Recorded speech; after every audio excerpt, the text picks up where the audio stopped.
So nandito na kami ngayon sa mahabang puting sandbar na lumutang dito po sa gitna po ng dagat. So kung napapansin nyo, marami po siyang mga sanga ng kahoy dahil dito po napapadpad yung mga sanga ng kahoy na nanggaling sa iba't ibang isla. Ang akala po ninyo, malapit lang po yung isla na yan na napapansin ninyo, pero yan po ay napakalayo dito sa amin. Kaya baka sabihin naman ng mga basher na iba, malapit na naman yung isla na yan sa tabi lang. Kung titingnan nyo po, malapit pero napakalayo po yan. So mamaya na lang tayo mamumulot ng basura. Ngayon ay ikot muna namin kayo ni Mark Lloyd para ma-feel natin yung ganda ng lugar po na ito. So ayun po, shout out kay Ma'am Doris Exclamado ng Davao City na lagi pong nanood, at kay Ma'am Tessie Nograles. Ayan, lagi pong nagko-comment sa atin pong FB page. Maraming salamat po. So ito, medyo paumbok. Akyat tayo dito sa pinakaitaas. Kanina kalmada pa yung dagat, pero ngayon ay bahagyang umiihip yung hanging amihan. Dahil ayon po sa Pag-asa, ngayon po ay amihan na. Officially na in-announce na ng Pag-asa na amihan. Pero makakaranas pa rin po tayo ng mga panakanakang mga pag-ulan. At makakaranas pa rin tayo paminsan-minsan ng habagat na siyang magpapaulan sa ilang bahagi ng ating bansang Pilipinas. Mula po dito sa Pag-asa Weather Forecasting Center, Mark Tagalog nag-uulat. Hindi, joke lang. Hindi, seryoso po yun. Maka-experience pa rin po tayo ng mga pag-ulan dulot po ng pag-ihip minsan ng hanging habagat. So ngayon, yung umiihip ngayon ay amihan. Maya direct habagat na naman yan. Oo. Pag medyo pahapon na siguro po. Kapag may bagyo, ayan, habagat. Yun nga po. So mamaya na kami mamumulot ng basura. So meron pong nangingisda, ayan. Original sapatos kaso Ang ganda oh. lambot. Ay, ako lambot. Yan yung wala ng balat na sea urchin, wala ng tinik. Steg. So yung nakikita nyo po na yan, may dagat. Akala nyo po ito dulo na, pero hindi pa po, dahil meron pa pong buhangin dyan. Sako. Ayan.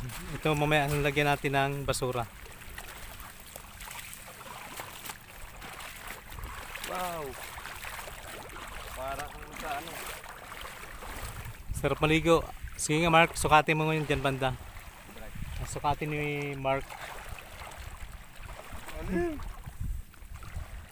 Lakas ng current na tubig, no?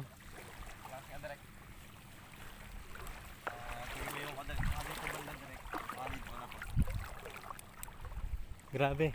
Lakas nga. Naanod na ako. Oo. Itong delikado. Direct. Bawal to sa mga bata. Punta doon oh. Sige nga, papunta ka doon. Subukan namin ni Mark kung gaano talaga kalalim papunta doon. Sarap. Lamig. I miss. Tagal-tagal na din kasi ako hindi nakaligo ng dagat. Kaya sulitin natin yung araw na to. Iwanan natin si Mark. Pero papunta doon ko. Saan? Sige nga. Malakas ng agos. Medyo malalim na eh. Lakas ng agos.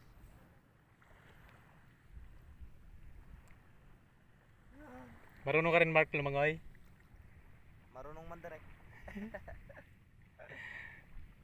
So ako babalik na ako dito. So dito kung mapapansin natin, medyo mababa ulit dahil mayroon ulit buhangin. Ayan. Mababaw na dito.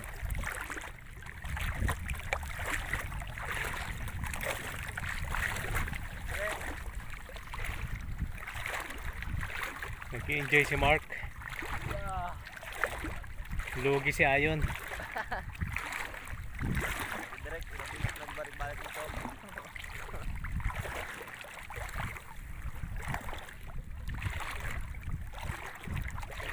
Haba no? Sobrang haba ng lumitaw na sandbar. Yan, dyan malalim na yan. Punta dito. Ayun na, kulay green na. Doon ba na kulay blue na? Doon sa unahan kulay blue na. Takot. My God. Sige Mark. Malalim na dito banda direct. Tiga dito na. Sa Ayan na. leg. Kung kalakas Ayan. ng agos oh. Punta na ako doon. Sobrang lalim.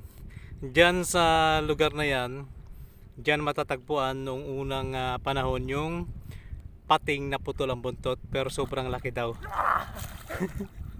Doon direct oh. Nangahabol sila. Lutang-lutang. So yan na yata yung bantay dagat. Tara na direct. Kasi may mga bantay dagat ngayon eh. Yung mga ano po. Coast Guard. Oo.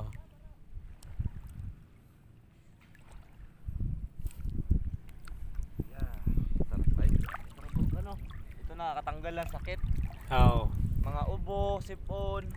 Kasi ako ilang araw na rin nga may trangkaso. Kaya kailangan kong iligo sa dagat. Maligo. Nakaka-relax. Tatanggal yung mga stress. Stress na talaga ako sa research namin. Pero liligo ko na lang to.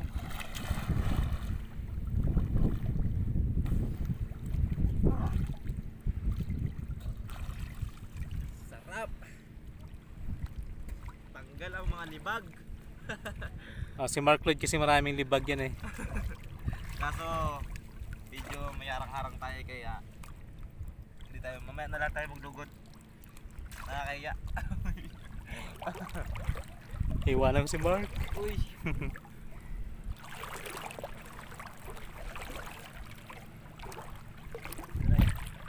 Yes, talaga ako dito. Ano na? Utang na yun. Saan? Sabi parang siyang may palikpik. Yan. Baka pating. Takot na direct. Baka may pating. Medyo delikado.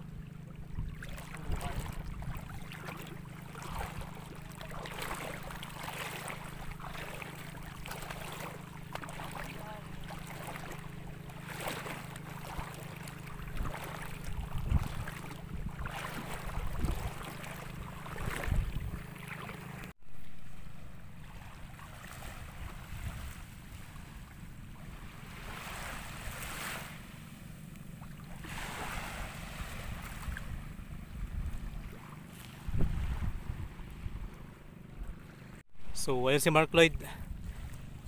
Mamulot na siya ng basura. Kailangan naming pulutin yan. At ikakarga sa bangka. Dadali namin pa uwi. Yung mga plastic bottle.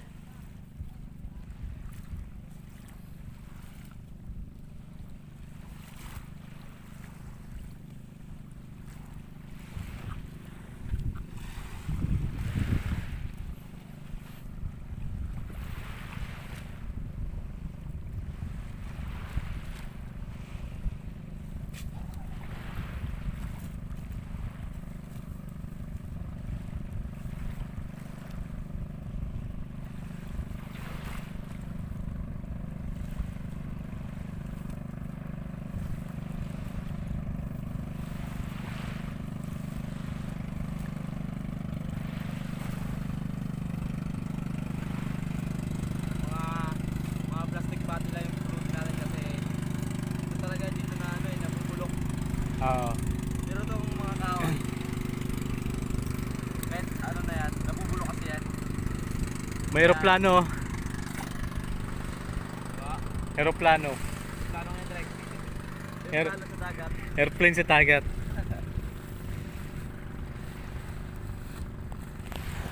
Mga plastic lang kukunin natin para Ayan. makatulong naman tayo sa inang kalikasan. So yan, iwanan ko muna si Mark Lloyd. Tara na. Oh, may mga kawil. Mga siguro ito ng mga bata Mhm. na ano dito, puntahan din. Medyo madami-dami na itong nakuha natin. Pero di pa rin tayo titigil.